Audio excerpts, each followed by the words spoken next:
सुबह का वक्त इश्की कॉलेज जाकर सबसे पहले रेहान से मिली तो रेहान ने उसे हैरान होते हुए देखकर पूछा, तुमने मुझे अकेले मिलने के लिए क्यों बुलाया है?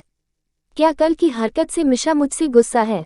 इश्की बिना रेहान की तरफ देखे उससे बोली, मैंने तुम्हें बहुत जरूरी बात बताने के लिए यहाँ बुलाया है और ये बात मिशा के बारे में है, इसलिए पहले मेरी बात को गौर से सुनो, उसके बाद ये डिसाइड करना कि तुम उससे कितना प्यार करते हो। रेहान ने परेशान होते हुए इश्की से पूछा, तुम ऐसा क्यों कह रही हो? मैं मिशा से प्यार करता हूँ और ऐसा कुछ नहीं है जो मेरे प्यार को कमजोर कर सके। इश्की ने एक नज़र रेहान की तरफ देखा और वो फिर बोली, ठीक है फिर सुनो। ये बोलकर इश्की रेहान को एक एक मिशा के पास से जुड़ी सारी बातें बता दी और उसके मुंह से ये सारी बातें सुनकर रेहान शॉक्ड रह गया, साथ ही उसकी आंखों से आंसू भी आने लगे। पूरी बात सुनने के बाद रेहान वहीं जमीन पर बैठ गया तो इश्की ने भी रेहान के बगल में बैठते हुए कहा, यही बात है जिस वजह से मिशा पूरी तरह से टूट चुकी है। उसने बड़ी मुश्किल से खुद को संभाला है, पर उसे लगता है कि अब वो किसी के प्यार के काबिल नहीं बची, इसलिए वो ऐसी बातों से दूर भागती है क्योंकि अब उसे प्यार के नाम से डर लगता है। इश्की थोड़ा रुककर आगे बोली, इसलिए मैंने तुमसे कहा था कि मिशा के साथ कोई गेम मत खेलना क्योंकि अब वो पहले जैसी नहीं रही, और अगर तुमने उसके साथ कोई गेम खेला तो वो पूरी तरह से टूट जाएगी। रेहान ने इश्की की तरफ देखकर पूछा, उन लोगों का क्या हुआ? इश्की ने जवाब दिया, उन्हें उनके किए की सजा मिल चुकी है। रेहान ने अपनी नम आंखों के साथ इश्की की तरफ देखते हुए कहा, इश्की मैं सच में मिशा से प्यार करता हूँ, मुझे फर्क नहीं पड़ता कि उसके पास में क्या हुआ है और मैं तुमसे प्रॉमिस करता हूँ कि मैं उसे कभी नहीं छोड़ूंगा। ये सुनकर इश्की ने जवाब देते हुए कहा, फिर ठीक है, लेकिन मेरी एक बात याद रखना कि अगर तुम्हारी वजह से मिशा को कुछ हुआ तो मैं तुम्हें नहीं छोड़ूंगी। ये सुनकर इश्की ने जवाब देते हुए कहा, फिर ठीक है, लेकिन मेरी एक बात याद रखना कि अगर तुम्हारी वजह से मिशा को कुछ हुआ तो मैं तुम्हें नहीं छोड़ूंगी। ये कहते ही इश्की वहां से चली गई। इधर मिशा कैंटीन में बैठी हुई थी। वो इश्की को अपने पास आते देखकर बोली, बता दिया तुमने उसे सब कुछ, अब वो मुझे दया या फिर नफरत की नजरों से देखेगा। मिशा ने ये सब बोला ही था कि तभी रेहान आकर उसके बगल वाली चेयर पर बैठ गया और उससे बोला, तो कल के लिए तुम रेडी हो? कल ऑफिस का फर्स्ट डे है और मिस इश्की आपने 2 दिन से कैंटीन का बिल पे नहीं किया है, इसलिए जाकर बिल पे करो। ये सुनकर इश्की रेहान पर चिल्लाते हुए बोली, तुमने भी तो 3 दिन से लाइब्रेरी साफ नहीं की है, तो तुम जाकर पहले लाइब्रेरी साफ करो। मिशा बस एकटक रेहान को देख रही थी और उसे समझने की कोशिश कर रही थी कि वो उसके बारे में जानने के बाद भी इतना नॉर्मल रिएक्ट क्यों कर रहा। रेहान और इश्की बातें करते हुए दोबारा लड़ने लगे। तभी रूही और मिहिर वहां आ गए और उन्हें ऐसे झगड़ते देखकर शांत करवाने लगे। फिर वो भी उनके साथ वहीं बैठ गए। रूही को देखकर इश्की ने उससे पूछा, दी, कल रात आपसे बात नहीं हो पाई, लेकिन मुझे जानना था कि आपने शादी के लिए हाँ क्यों कर दी, वो भी अचानक। इश्की की बात पर मिशा ने भी उससे एग्री किया तो रूही बोली, मुझे रवि अच्छा इंसान लगा इसलिए। मिहिर ने हैरान होते हुए रूही से पूछा, आपने एक ही मीटिंग में उसे अच्छा इंसान समझ लिया?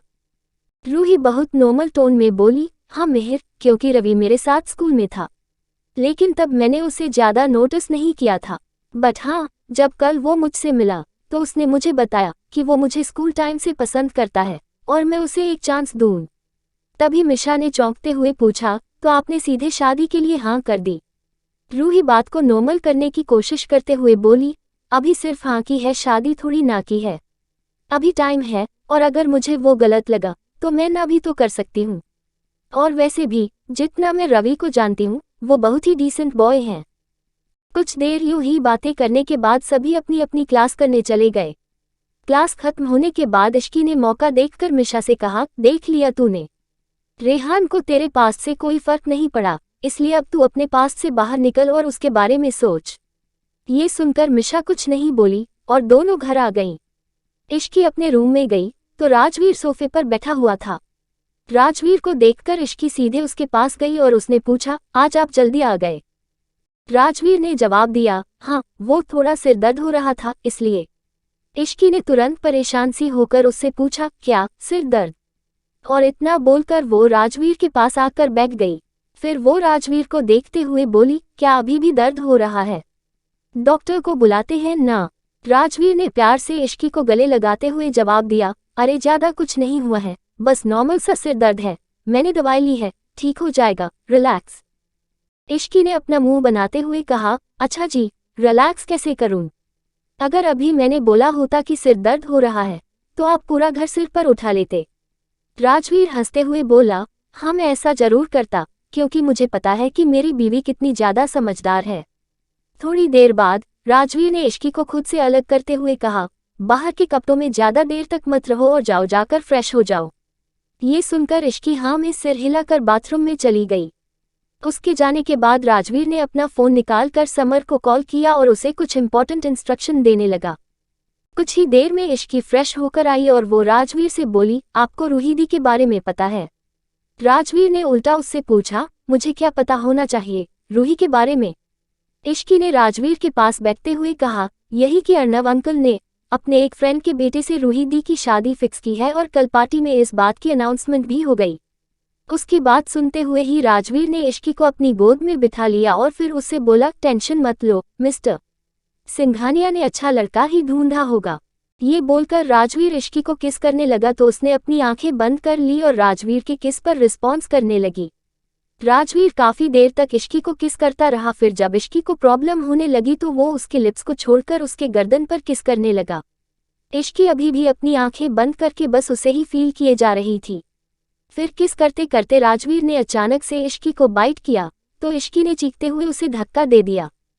तो राजवीर ने हंसते हुए इश्की को गले से गला लिया और कहा, इतना नाजुक होना जरूरी है क्या? एक बाइट भी सहन नहीं कर सकती? इश्की अपना सिर राजवीर के सीने में छुपाते हुए बोली, आपने इतनी जोर से बाइट किया और अगर मैं नाजुक हूं तो इसमें मेरी क्या गलती? ये सुनकर राजवीर इश्की को लेकर बेड पर गया और दोनों लेट गए। तभी इश्की ने कहा, कल से हम सभी ऑफिस ज्वाइन कर रहे हैं। राजवीर ने जवाब दिया, ये तो अच्छी बात है। इश्की राजवीर को वार्निंग देते हुए बोली, तो आप मुझे दोबारा इग्नोर मत करना, और वैसे भी पिछली बार आपका मुझे इग्नोर करना मुझे बहुत महंगा पड़ा था। राजवीर ने तुरंत इश्की की तरफ देखकर कहा, तो तुम्हें किसने कहा था ऐसे उटपटांग शर्त लगाने को? इश्की हैरान होते हुए बोली, अरे तो इसका मतलब आप मुझे कल भी इग्नोर करोगे? राजवीर ने जवाब दिया, इग्नोर तो मैं तुम्हें तब करूंगा न जब मैं तुम्हारे सामने आऊंगा। इश्की ने पूछा, मतलब? इश्की अभी भी उसे नासमझी से देख रही थी तो राजवीर ने उसे समझाते हुए कहा, अब सो जाओ और अपने छोटे से दिमाग पर ज्यादा जोर मत डाला करो, तुम्हें मेरे कहने का मतलब कल समझ आ जाएगा। ये बोलकर राजवीर ने इश्की को सीने से लगा लिया। क्या रूही के लिए चुना गया लड़का सच में है डिसेंट बॉय, या आने वाला है सिंघानिया परिवार में कोई नया तूफान? और भी इंटरेस्टिंग स्टोरी देखने के लिए सो प्लीज प्लीज प्लीज मेरे चैनल को सब्सक्राइब करिए एंड वीडियो को लाइक कैरन शेयर कैरन एंड कमेंट करें। बाय।